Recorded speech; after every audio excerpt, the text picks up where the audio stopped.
Hey, thanks for being a part of the conversation. This is Play It Forward. Real people, real stories, the struggle to play it forward. Episode number 554 is with Andrew Igbokidi from NBC's The Voice. Hello, Arrow. Do you find yourself trying to figure out when you cross that line into superstardom, how people are going to identify you, Andrew? Will they call you? I'm going to go over here. I'm going to listen to some music from Andrew. Or is your last name going to become a huge part of the image that you're building? Yeah, that's a very good question. I think before all of this started, that wasn't something. It was something you think about, kind of, but you never really know how people are going to react to you and latch on to you as a person, but also as a musician. And so I think after I've been receiving such like positive sort of engagement, I start to think about that, like sort of my legacy or sort of how people are going to perceive me. And it has been really interesting to think about, honestly. Yeah, because, I mean, you've already started the story. The book is already open. The pen is in your hand. The paragraphs are being created. And that's what viewers are doing. They're already embracing your journey forward. Right. It's amazing, honestly. Like, everyone is so supportive. I don't know why. I think when you think of putting yourself out there on like this national, like very and international, like this large scale, you just expect there to be like more negative than there's positive. But honestly, like it is overwhelmingly positive. And I don't know, it's been amazing. One of the things that inspires me a lot about you is that your family history and roots and things like that. I mean, you still want to have that connection. And I love you for that, because so much of our history is being lost by people who say, no, I'm going to live my life. Yeah. It's been amazing. I think my parents are Nigerian immigrants. My oldest brother was actually born in Nigeria. They moved to America and had me in Chicago. Me and my older sister. So because I'm first gen, it like I'm semi-fluent in Igbo. I understand it fully. We grew up eating Nigerian food. We still eat it now. There are things about my culture that were just too present in my life for me to, sort of forget about it or like put it off to the side. But I think it is a common occurrence whenever your family moves to America or whenever your generations down the line. Luckily, I'm first gen, so I really had that attachment. And my grandparents, who still live in Nigeria, they would visit every now and then. But I think a lot of people that get generations down the line, they lose the culture, they lose the language, they lose the influences, and it can be a really sad thing. So I'm very grateful to my parents and my family surrounding me, and I'm just proud of myself for keeping in touch with that. One of the things that's inspiring about you is that you don't let fate happen. You go out and you activate yourself step by step by step. I mean, you are always in forward motion. Yeah, I think it is sort of the go-getter in me, like the overachiever in me. I'm always thinking of a second plan. I'm always thinking of a fallback. I'm always thinking about another avenue. And it's just because I want to expend my talents and my full potentials to the highest possibility. I sat on it for the long high college because I was afraid of what might happen if I put myself out there.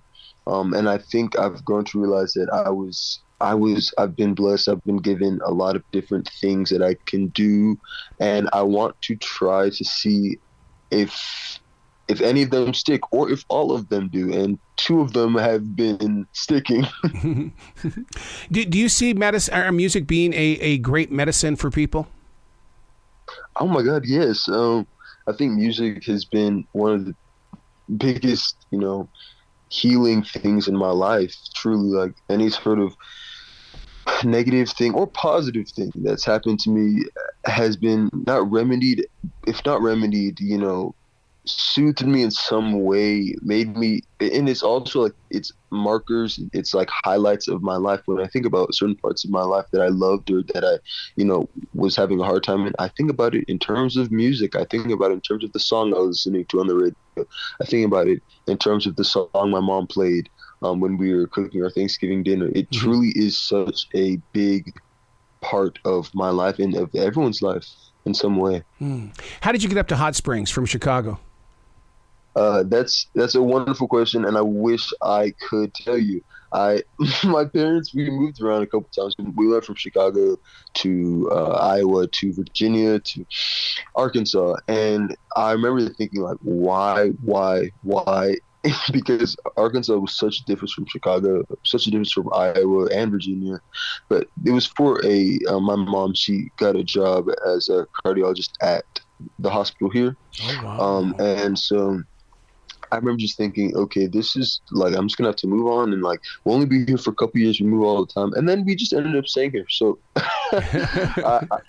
I like ended up loving a lot of things about Arkansas. It's quiet. It's definitely smaller than Chicago, and so was it was a different life, but it was still a good life. I just had to adjust.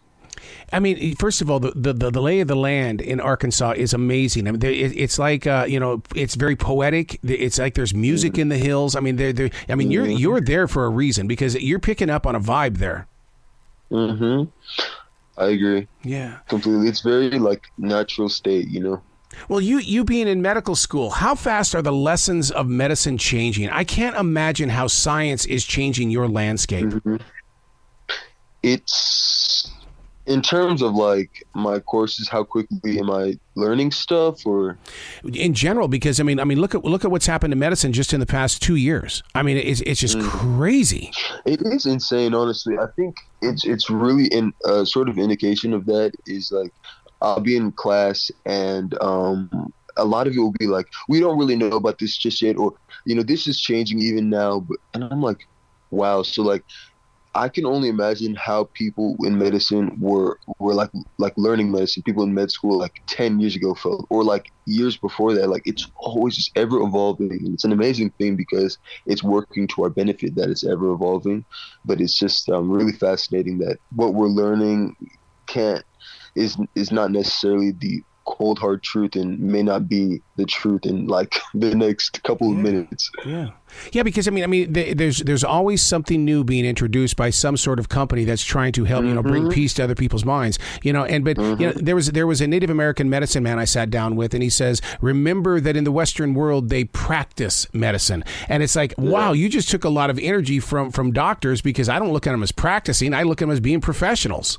Yeah. That's what it is. You're practicing medicine. And I think because doctors do get put on this pedestal of knowledge and of professionalism, and I think to a certain degree it's warranted because of how much schooling they've been through. So technically they are knowledgeable, but no one knows everything. No one has the ability to diagnose everything perfectly. So you're practicing medicine. You don't fully 100% know that you're doing everything completely right. It's just impossible. Do you find yourself being a cardiologist like your mother? That is definitely one of the avenues. My mom, she really wants me to do cardiology, which makes sense. She wants me to like practice with her and stuff like that, which is actually a possibility. But I think that orthopedic surgery, neurosurgery, I've sort of leaned towards those. Neurosurgery is a bit iffy just because of the residency length and how rigorous it is. But if I'm passionate enough about neuro and I'm passionate enough about surgery, I could find myself there.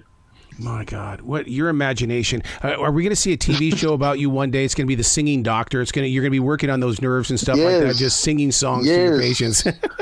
I'm launching my new reality show, The Singing Doctor. Thank you for the name, by the way. Where did you get the confidence to sing Whitney Houston, I Want to Dance with Somebody? I mean, we're talking about a legendary song. Yes. So Camila gave me the confidence because she gave us the song.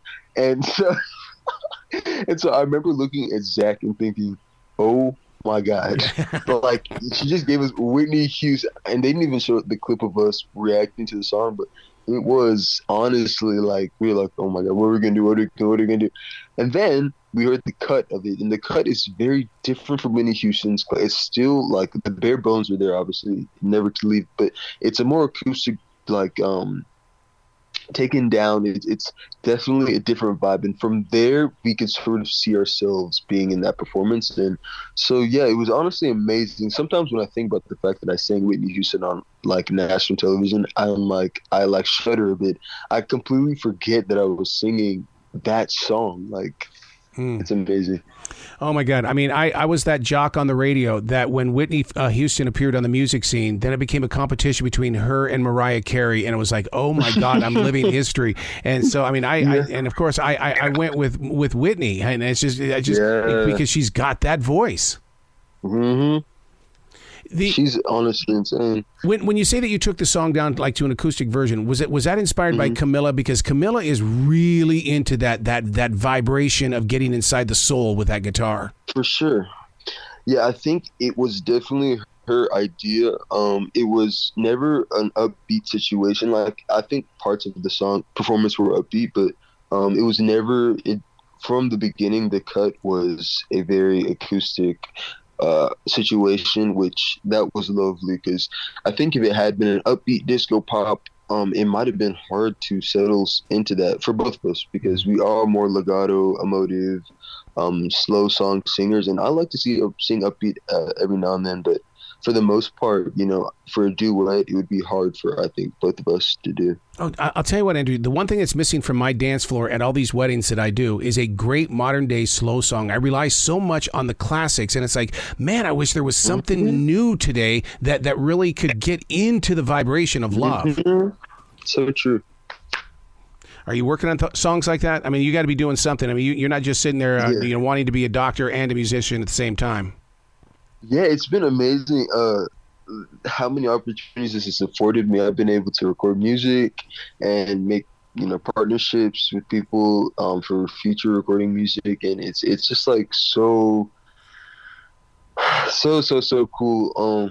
And it's been sort of navigating the voice med school and then trying to record my own music, and I think that's been kind of a hassle, but I'm making it work. And it's possible. I've realized that people have always told me that's impossible. There's zero way that you can handle both or all of those. And I'm realizing that it is possible. Like, there's just, if you want it bad enough, and if you really make the time to make each of them work in their own way, it is possible. Well, you just proved a point true that I learned a couple of weeks ago, and that is, if you're going to put a label on me, that you're limiting me. Don't put a label on me just because I'm in medicine. Exactly. I'm going to be open to all things, therefore I can do them. Yeah, and that was something that was scaring me as well. It's like, oh, I have to be a doctor. Like, I can't do this if I'm a doctor. But then I thought to myself, well, why not?